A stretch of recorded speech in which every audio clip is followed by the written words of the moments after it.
a alça é importante, as bordas também são importantes, e além disso a gente olha também as linhas de construção da cerâmica, a grossura, a espessura, e em alguns casos aplica-se também uma técnica cerâmica chamada termoluminescência, que é quando você, a partir do quartzo que é encontrado em alguns tipos de material de barro, a gente consegue datar a época em que a cerâmica sofreu a última queima a partir da termoluminescência, a partir da iluminação do quartzo. Eu já fiz esse tipo de trabalho com o IPEM lá da USP, datando cerâmica tanto de Babilônia quanto de Jericó. Mas isso é uma outra história.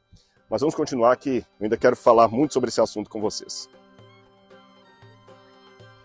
E nós temos indício também que a cidade voltou a ser ocupada no período romano. Olha lá em cima aquela outra torre. Só para vocês terem uma noção, a altura em que ela está em relação ao que nós encontramos aqui embaixo, ela é de um período muito posterior ao período do bronze e também do ferro. Aquilo ali é uma construção típica daquelas que Herodes fez quando foi rei de Israel. Então Herodes, como rei de Israel, construiu vários palácios, como Massada, como Cesareia Marítima. Então aquilo ali é uma construção do período herodiano. Alguns pensam até que aqui poderia ser a cidade de Lívia, que é mencionada em documentos antigos. Não se sabe ainda ao certo.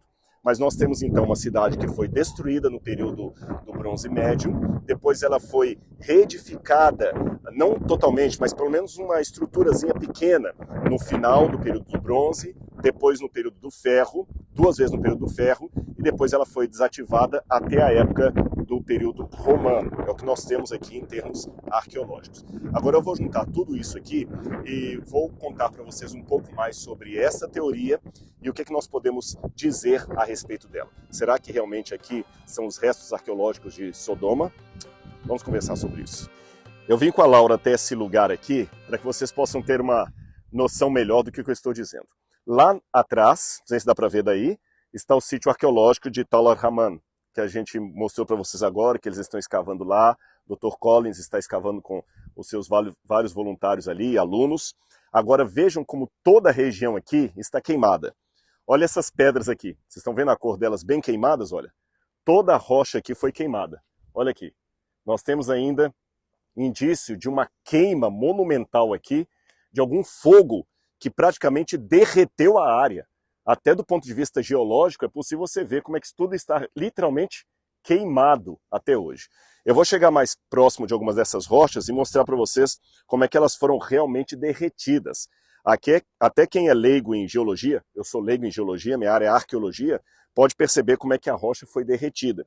E eu vou contar para vocês também alguns indícios que levaram o Dr. Collins a pensar que lá seria a cidade de Sodoma e aqui seria então o vale onde ficariam aquelas cidades que foram destruídas pela ira de Deus. Qual a relação disso com a Bíblia, os pontos a favor e contra essa teoria e também o que dizem os cientistas a respeito desta grande evidência de queima que houve aqui no passado. Venham comigo. Mostrando assim mais de perto, talvez fique mais fácil para vocês poderem ver o que eu estou falando. Olha aqui a rocha cheia de marcas escuras aqui, na parte de cima, no topo. E novamente eu acentuo, que eu já falei do ponto de vista arqueológico, agora do ponto de vista geológico. Foi um fogo que veio de cima para baixo. Ele começa a queimar do topo para a base. Tá vendo? Olha, do topo para a base. Aqui também você tem as partes de fogo aqui em cima, toda a rocha aqui foi queimada. Olha essa aqui, perto do meu pé aqui, por exemplo, olha, nós temos uma rocha que foi literalmente derretida. Essa outra aqui mostra também, ó, tá vendo todas essas bolhas que você está vendo aqui, olha, parece até uma pedra do fundo do mar, né? Ela ficou em tal estado de combustão que ela começou, há vários tipos de rocha aqui, é claro, que ela começou a criar bolhas, porque foi subindo como se fosse um magma, uma lava vulcânica. Aqui também eu tenho marcas do fogo, vocês estão vendo, olha? Marcas do fogo. E outras evidências que eu tenho, olha essa aqui que interessante, olha essas bolinhas que ela faz. Tem muitos lugares que mostram essas bolinhas aqui, olha. Isso aqui são gases que vão subindo à medida que o fogo vai se acentuando e derrete. Aqui é um tipo de rocha, aqui é outro tipo de rocha, tá bem? Por isso que elas têm formatos diferentes na hora que foram expostas a esse calor violento, essa combustão. Aqui também eu tenho o nível, que dá para vocês verem como é que cada rocha reagiu diferente. Algumas criaram essas bolhas aqui, olha, estão vendo? Essas bolhas todas aqui são de gases.